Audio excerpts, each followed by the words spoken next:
What's up, everyone? Welcome back to episode 2 of On the Card, presented by TRHS Sports. I'm your host, Phil Wood, and today I'm coming in with a little bit bigger head than I came in on day one. That's for sure. If you were lucky enough to jump in here on day one and be here for our first episode of On the Card, you're probably a very, very happy sports bettor right now. You're probably just a very happy person in general right now. Somebody had joked in the chat last episode, Phil, I want an 80% clip. Well, you ask and you shall receive. We went 80% in this first week. We went a great 8-2. Our only two losses were dogs. We had the Oilers -1.5 at +170, a bad read. The goalie situation there makes no sense. Chicago took it to them, beat them 6-4. And then the other game that we had was Orlando LAFC over 4.5 goals. I thought LAFC was going to take that one. They did not. That was at +240. We lose both of those, but we go 2-0 in other underdog bets with the Cleveland Indians money line at +108. Shane Bieber demolishes the Twins lineup, strikes out 13. The Indians win 2-0. I got a Shane Bieber bet coming up later this episode. And then our other one was the Minnesota United to advance, which we'd gotten for +120. We didn't take it on the straight money line. We wanted to play a little bit safe, and Minnesota United wins the game 4-1. Absolutely demolishes the San Jose Earthquakes. It was never a game. Perfect read on that one. As for the other games, Yankees over 6.5 runs versus Baltimore. That was the game where they scored 5 in the first, and then Judge hit a 3-run bomb in the ninth to get us over 6.5. We had the Jazz +2.5 against the Pelicans. The Pelicans look like trash so far. We'll talk about the Pelicans in a little bit here. We also had Orlando, the Magic, -7 over the Brooklyn Nets. I had told all of you on the podcast, if that spread had been double digits, I would have taken the Nets. And if it was under double digits, I was taking Orlando. Orlando won the game by 10. Doesn't get like much of a better read than that. Houston, Dallas over 228, my lock of the week. It goes for over 300. 76 points or 74 points over what it actually started at, because I think it went up to like 230 during the game. Lock of the week, easiest bet. We almost had it in the fourth, going into the fourth quarter. It was at 227 at the end of the third quarter. How's that for fun? Kristaps Porzingis over 22. I had said on the podcast that there wasn't a number out for him yet, but if you get him around 22 or 23 to take it, he goes for 39. Absolute joke. Flyers, Bruins under 5.5. I sweat it out this entire game. This one was brutal. I was really worried about this one. The end of the second period, for anybody who's watching this and had the under with me, was brutal.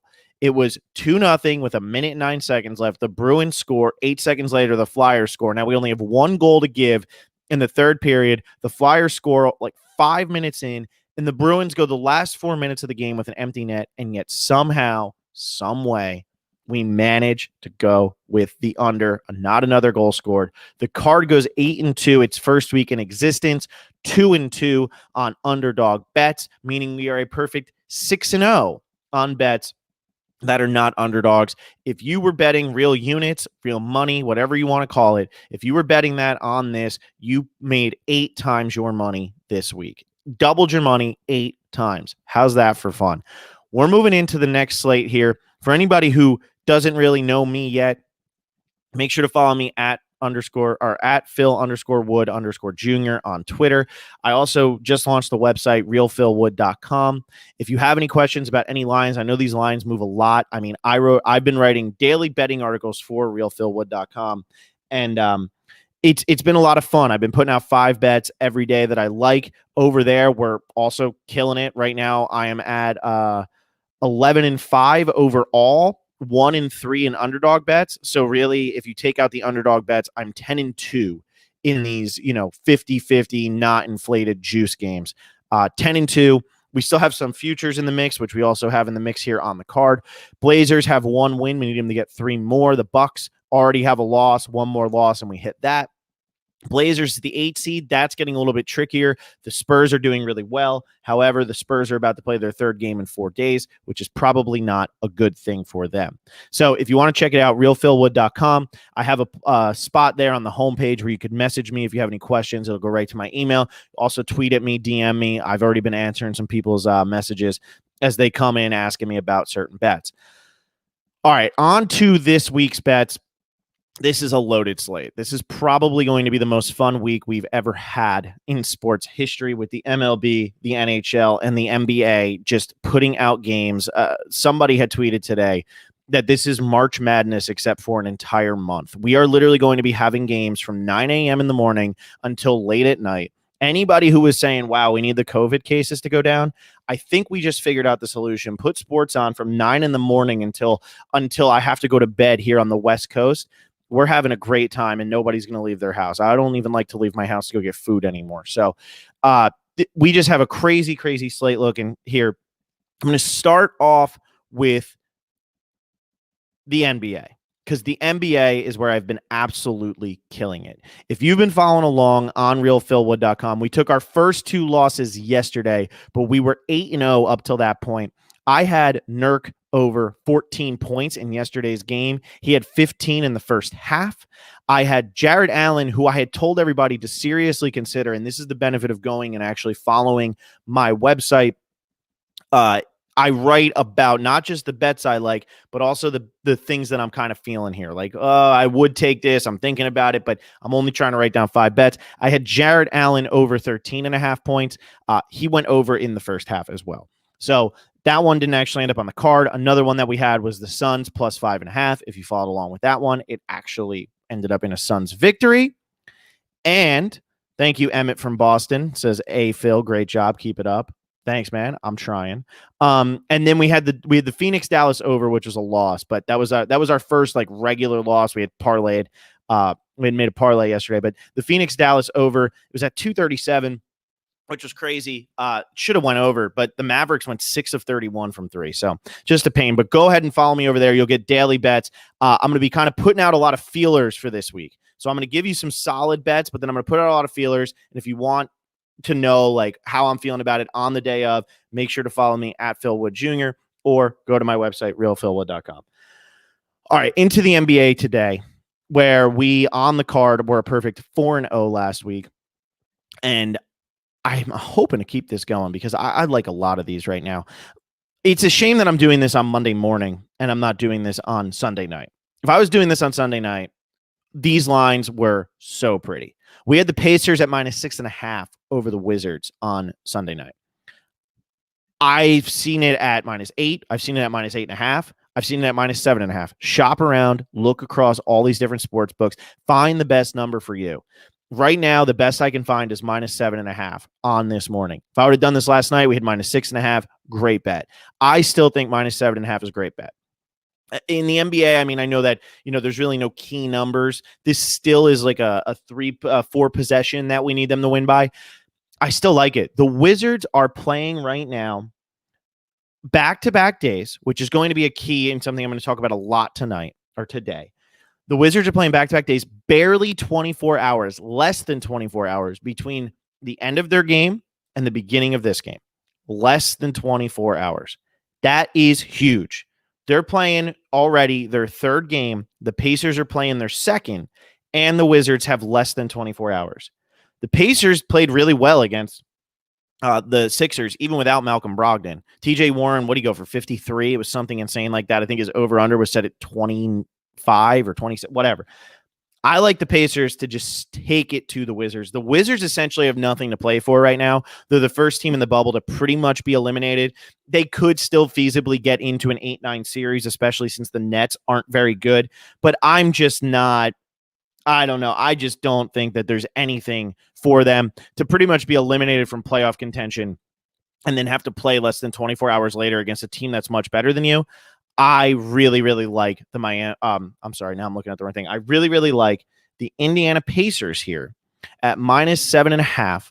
And I'm putting that one on the card. I love them to get it done against the Washington Wizards on short rest. In fact, almost no rest. And they're just a much, much better team. So I like that one. That's -7.5 for the Pacers. We're going to keep going through here.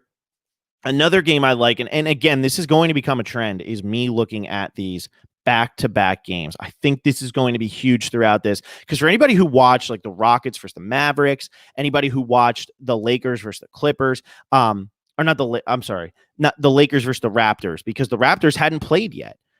These teams look better in the fourth quarter. Now, granted, the Rockets looked really good against the Bucks in the fourth, but I think that was a motivation factor. The Rockets needed that game. The Bucks had nothing to play for. I think the Rockets just turned it on late. But if you sat down and you watched the games this weekend, the Raptors just looked fresh, and the Lakers had nothing left in the fourth quarter. Mavericks, same thing against the Suns. They go into the second half with a 13-point lead. They'd scored 73 points in the first half, had nothing left in the second half. Just had nothing left, and that's why the Suns were able to end up sneaking away with a victory there. Could have won by even more. Had they played a little bit more speed, they would have won by even more. So that's kind of what I'm looking at here. I really am looking at this Philadelphia versus Spurs game.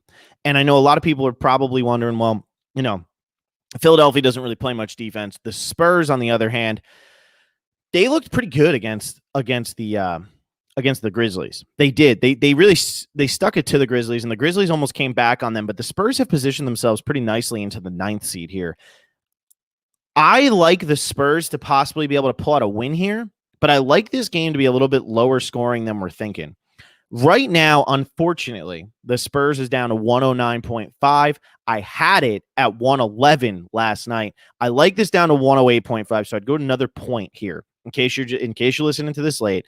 But I have the Spurs right now under 109.5. I'm going to go ahead and put that one on the card. This is a game they feasibly could win. I just don't see them scoring much more than that because of this back-to-back.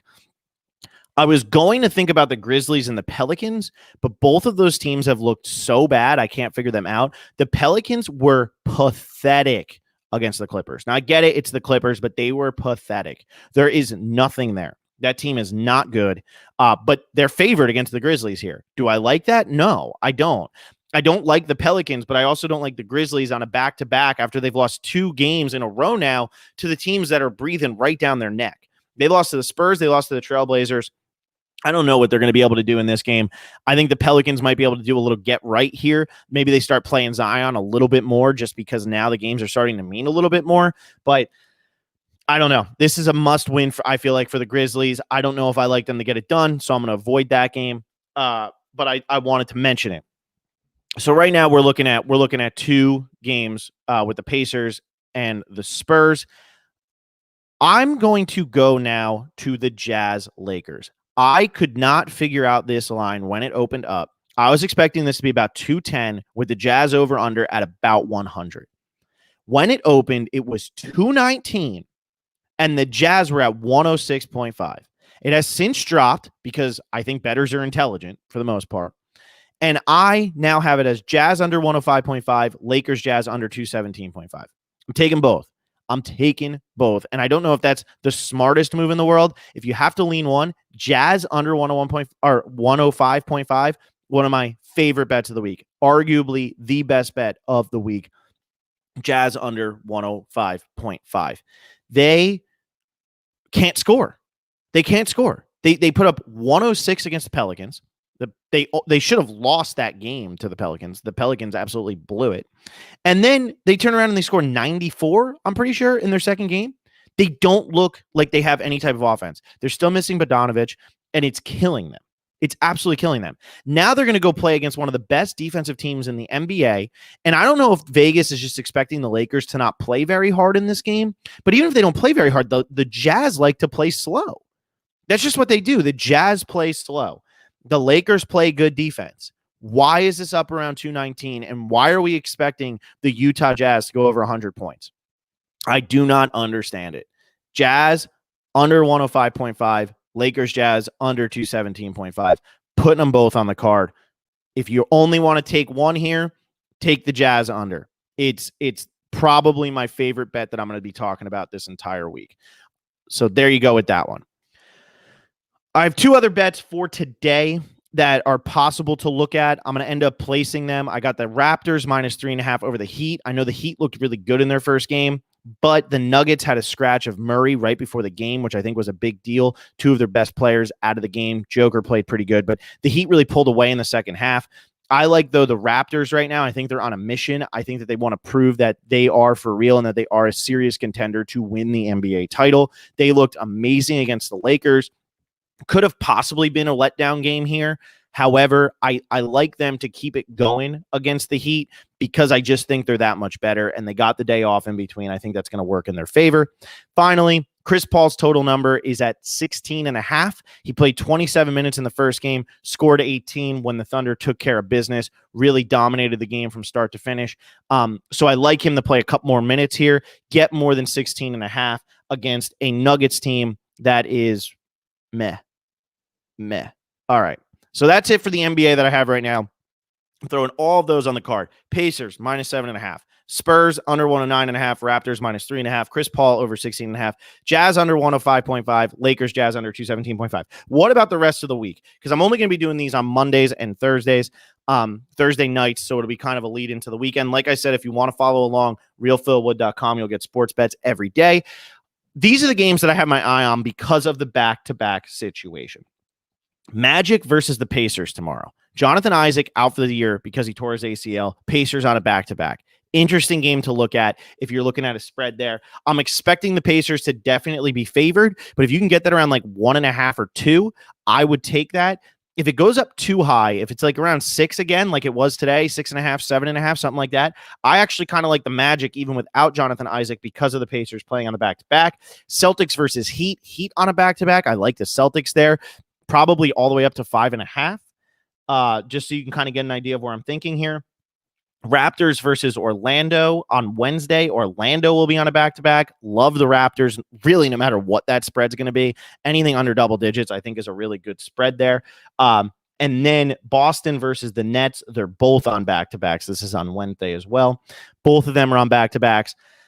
Doesn't really give advantage to one team over the other. I still like Boston in that game, but we'll see what that spread comes out like. On Thursday, we have the Trailblazers versus the Nuggets. The Nuggets are on a back-to-back. We'll have to see if Bogdanovich is playing by then. Not Bogdanovich. I'm sorry. We'll have to see if Jamal Murray is back by then. If he is back, I don't know. Maybe he won't have played in the back-to-back, so we'll have to see how that goes.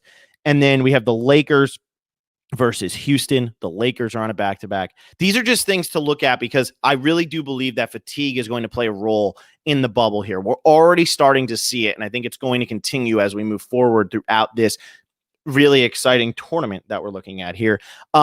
So that's what I'm looking at. Those are some of the games that I think you should have your eye on as we move forward. I'm not going to put any of them on the card yet because I don't know what the number is, so I'm going to stick with the bets that I've already told you. I'm going to move on now, and I'm going to get this out of the way so that we can get on to the more fun sports. I'm going to go to the MLS. I know a lot of people are like, what the hell, man? MLS, whatever. We did pretty well in the MLS. I know Orlando LAFC didn't do well. I had mentioned on here, if you listen to me, I said taking taking Philadelphia Union wouldn't be a bad bet to advance. Philadelphia Union comes out and wins 3-1. I also had Minnesota to advance on the card, and Minnesota advances. If you sit down and watch these MLS games, you can suffer enough to actually get the games right when you turn around and bet them. We don't have any great juice here, but I do like both of these matchups. And I'm going to keep riding with the teams I like, which is Philadelphia and Minnesota. Philadelphia is playing on Wednesday, and they're taking on who is Philadelphia taking on? For some reason, I'm drawing a blank. Oh, they're taking on Portland because Portland's playing the game. I like Philadelphia to advance here. I'm not going to take their money line in regulation, but I do like them to advance. I think they're the better team. They've been better throughout the entire tournament. Once again, I think legs are starting to get tired because it's been going on for over a month now, or pretty much over a month now, July 8th. I really like Philadelphia Union to advance here and move on to the final to take on the Minnesota United, who are playing on Thursday. Minnesota United's playing on Thursday against Orlando. Orlando had a really good game against LAFC. They really stuck with them. I was really shocked at how that one turned out. I thought LAFC would score early and score often, and the game would just keep going. It didn't happen. However, I said this on the last podcast, and I'll keep on saying it.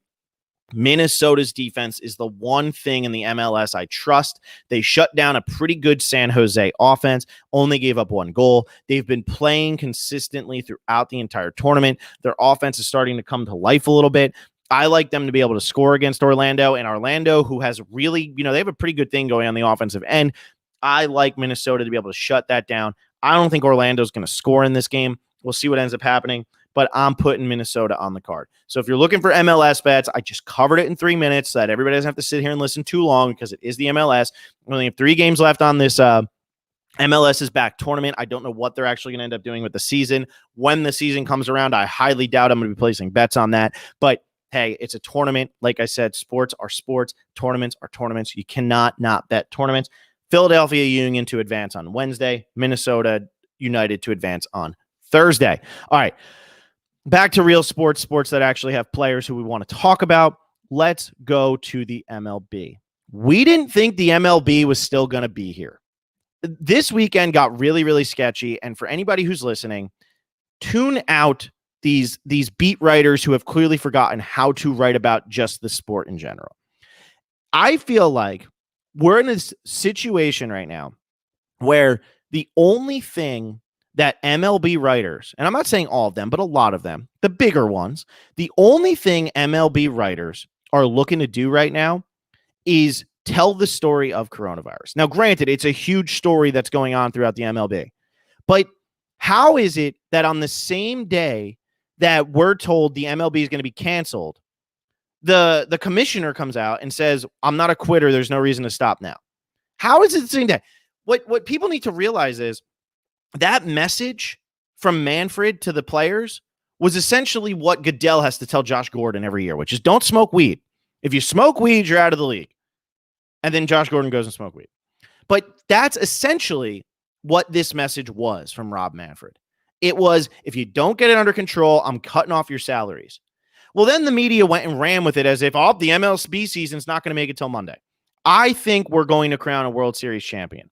I don't understand why we have this obsession right now with like almost being excited that this series is going to get canceled, that the season's going to get canceled, whatever. We didn't think some people didn't think the MLB was going to be here on Monday. I'm probably going to be talking about it again on next Monday too. I really do believe that. All of that being said, if you're an MLB writer, and I know that there's not many people listening to this live, but if somebody passes this along to an MLB writer, if you're an MLB writer, worth your salt. If you actually know what you're talking about, do not use the word canceled when something is postponed. Stop it. That is moronic. That is stupid. And you should not be one of the highest paid people in the sports media world if you use the word canceled instead of postponed just to get clicks on your website. It's pitiful, it's pathetic, and it's horrible. Now let's get to the games because we have some interesting ones today. And then we have some interesting ones moving forward. First of all, the New York Mets and the Atlanta Braves. I have this written down. Soroka versus DeGrom. This is a great pitching matchup. I love this pitching matchup.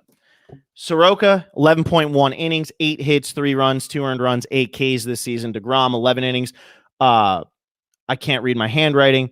4 hits, 2 runs, 2 earned runs, 12 strikeouts. Looking pretty good for both of these guys. Right now, you can get an over-under for the first 5 innings over at, I believe it's FanDuel still has it up, and there's probably other places too, of under 4.5 for the first 5 innings. I love it. I wouldn't go down to 3.5 just in case one of these guys has a rough first inning or something like that, and you end up with a 3-0 lead and then nothing happens or one more run. But eat the juice a little bit here. It's worth eating the juice a little bit. I think it's like minus 160. Again, it sucks because last night I saw it at minus 140, but I'm only here in the morning. I like under 4.5 runs for the first 5 innings in the DeGrom versus Soroka matchup in this Mets versus Atlanta game. I think it's a great bet. I think it's a great, great bet. Both of these guys, it's not just that they had one strong performance. They've both had 2 strong performances. Both of them are going 5 innings in this game. Neither offense has been great in their first matchup of this series. 21 runs for the 2 teams. Since then, 8 and 4. The Mets offense has been non-existent, and I actually like that better for this bet because I trust DeGrom more than Soroka. And if that's going to be the case, the Braves offense for the first 5 innings gets shut down. The Mets offense for the first 5 innings is non-existent anyway. And I like this one to go under 4.5 runs, putting that one on the card. Next bet I got here is another one that's an under for the first 5 innings. I got the Yankees versus the Phillies. Phillies got Jake Arrieta on the mound. The Yankees have Garrett Cole on the mound. Poor Philadelphia, coming off a long layoff after their series against the Marlins, which ended in this whole debate of, are we going to cancel the season? Postpone maybe, but not cancel. Difference in words here if you're a sports writer. I know that's hard to do, but it's a difference in words. Poor Philadelphia is coming off of this and having to go against one of the best pitchers in baseball, if not the best pitcher in baseball, although Bieber right now is the best pitcher in baseball right now, this moment. But you look at what's going on here. I don't know if their bats are going to be up to speed. I don't know what their whole training regimen was like during this entire week-long absence from the game. They haven't played a real game. They only got 3 in, and they had to take off, and it's not like they got to play exhibitions to make it more worthwhile, which is, I think, going to be a very big detriment to Philadelphia. Now, their total, I'm seeing at 2.5, which I think is too low. I don't know if I feel comfortable taking an under 2.5 for a team that in like the 8th inning could hit a 3-run bomb or something and still lose the game. But what I do like here is the first 5. I like the under of 5.5 for the two teams combined. I don't think Philly scores in this game, and I like Arrieta to get at least enough Yankees out for the Yankees to not score 6. That's essentially what I'm looking at. I got it under 5.5. I really like this one. So I'm going to stick that one on the card. Phillies, Yankees, first 5 innings, under 5.5. I don't have anything else for today because MLB, I like to say that I got 2 games right last time, and that was nice.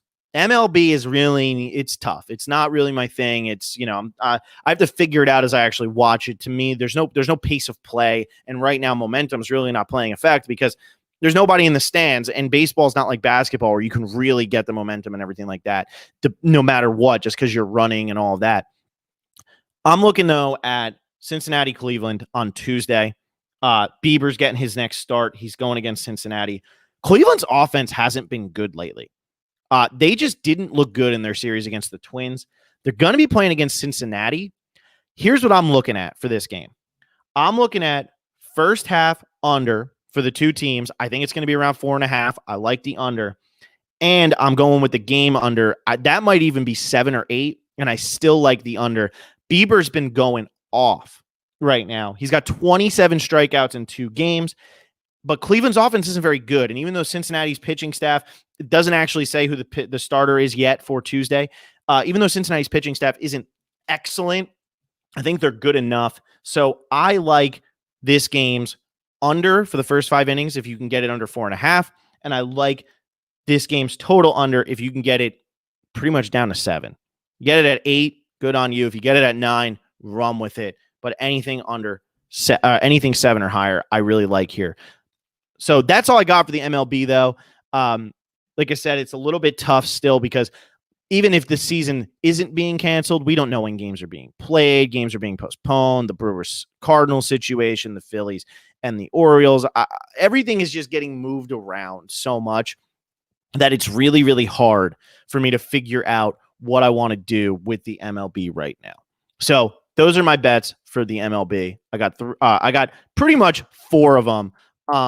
And I'll just put it down here for myself.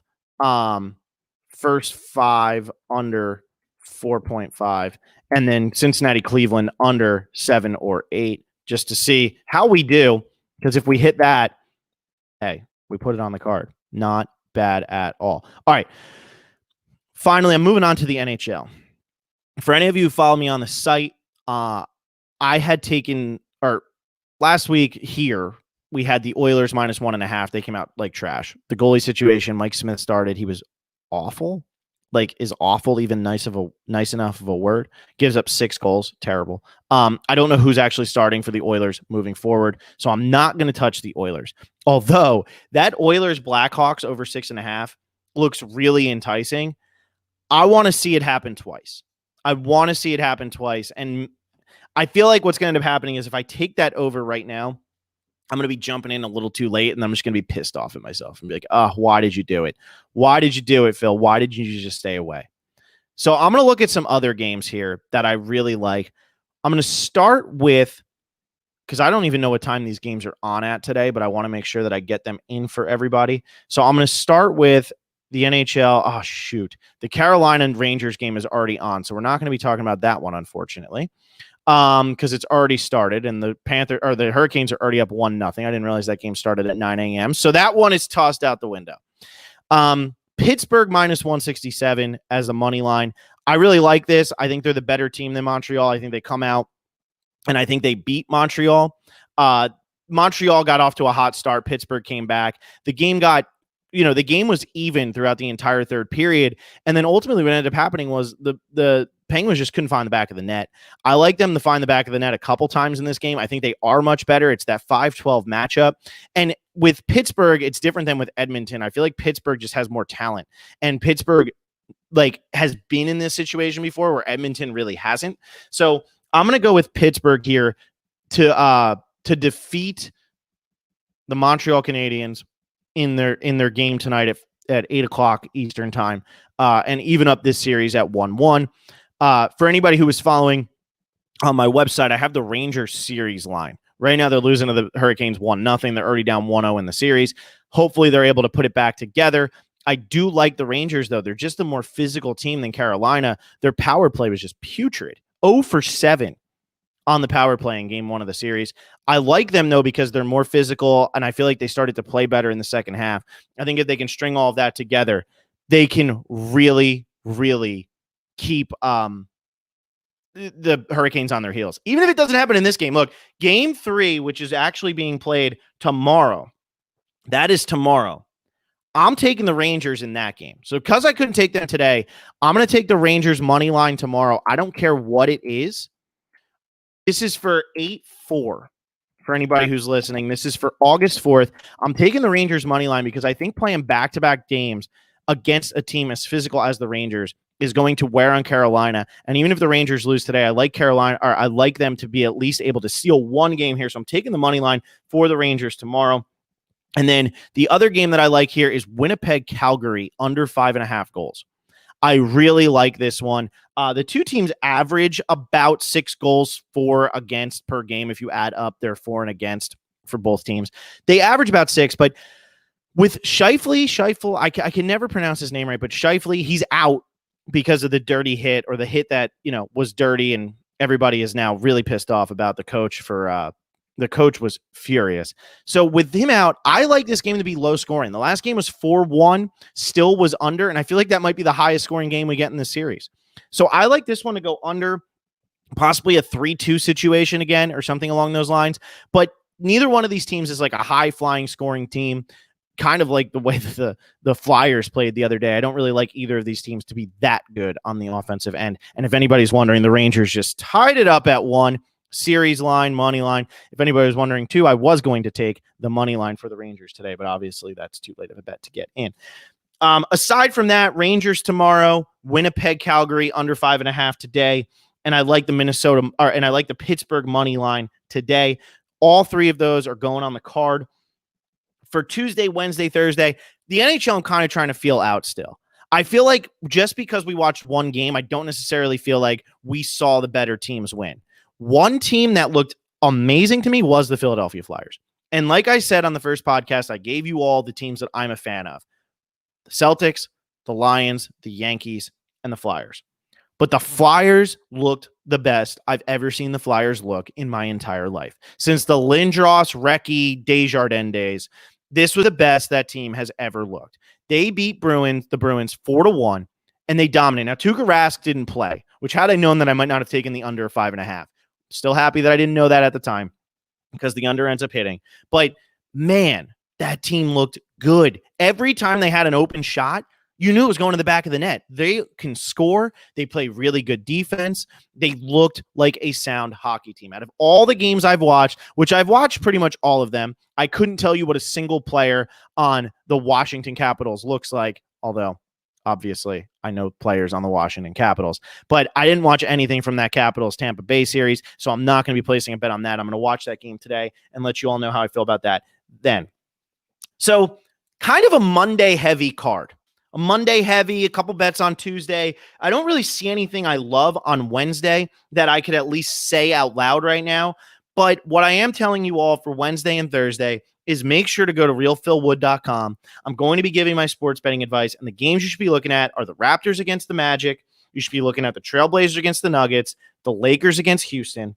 And I'm going to give a little more thought into this NHL thing that's going on here so that I can figure that out.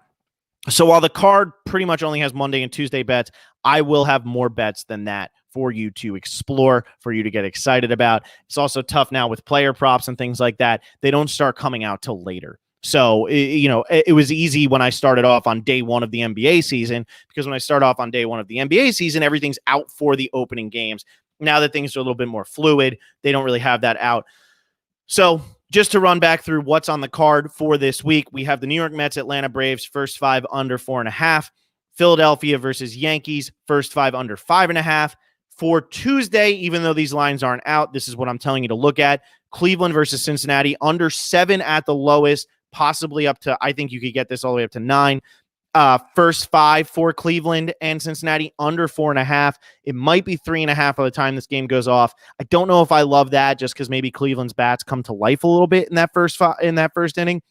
But I'm telling you, I love Bieber to just destroy Cincinnati. I don't know what they're going to end up doing. I don't know if he's going to go 7 innings or 8 innings or what he's going to do. But if he were to go 7 innings, you could probably get away with taking the Cincinnati under here if it's something like 5 or 6. I think it's probably going to be 4.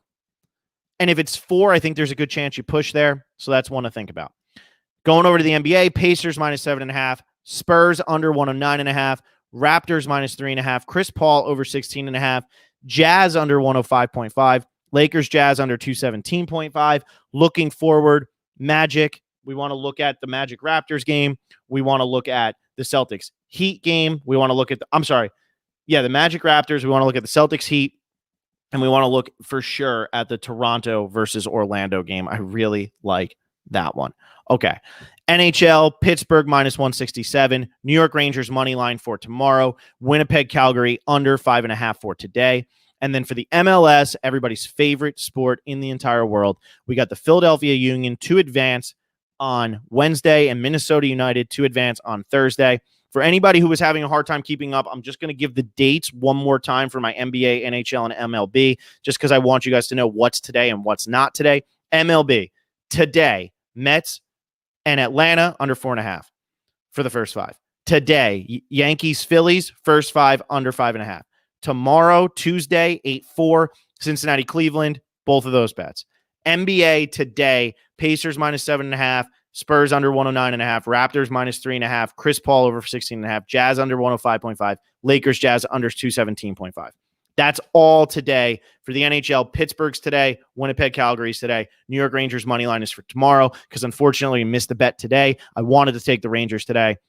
They were down 1-0 when this game started. If you can live bet that, get in and live bet that game. I like the Rangers to win this one. And I don't know. I just think they're the more physical team, and I think it's going to eventually wear down this Carolina Hurricanes team. But that's all for the second episode of On the Card. I will be back on Thursday night at 4 p.m. Pacific, 7 p.m. Eastern. The time is still fluid right now. I feel like doing it early Monday morning and late Thursday night is probably the best bet. It's like an intro to the week, intro to the weekend. I feel like that's a good time for people to, they're excited about the week ahead, and then they're also excited about the weekend in sports that's coming up. It'll also start to get a little bit easier once we get into actual series form here, because right now the NBA is very difficult to follow because of how many teams are playing and what is it all meaning and what does each game mean, especially when you're looking into the future. The Mavericks are essentially locked in as a 7 seed. Does that mean they're going to be playing Luka all the time? I have no idea what's going on. So it's going to start getting a little bit easier as we move forward, but come back Thursday night. We'll definitely be doing at 4 p.m., 7 p.m. Eastern. And make sure to go to realphilwood.com for everyday sports betting advice. If you've been with me since day one, which I know some of you have, but a lot of you haven't, you right now are 11-5. You're 10-2 in regular bets. You're 1-3 in underdog bets. And that's not bad. That's not bad. 11-5 overall when 3 of those losses are in underdogs and you already won one. That's pretty much what you want to be doing. You can go 500 in underdog bets. You're doing great. If you can keep it at like a 66% clip, you're doing even better. Right now, obviously, 1 in 3. That's 30. That's what, 25%. But still, if it was big enough, we at least made up for 2 of those bets. So we're starting to get our return on investment up there. But yeah, check out TRHS Sports. Russell does a bunch of fantasy, live daily fantasy stuff. It's been a really fun time getting this whole thing started. And hopefully next time I talk to you, we're still 80% on the card. Until then, I'll see you on Thursday night, 4 p.m. Pacific time, 7 p.m. Eastern. Have a good one.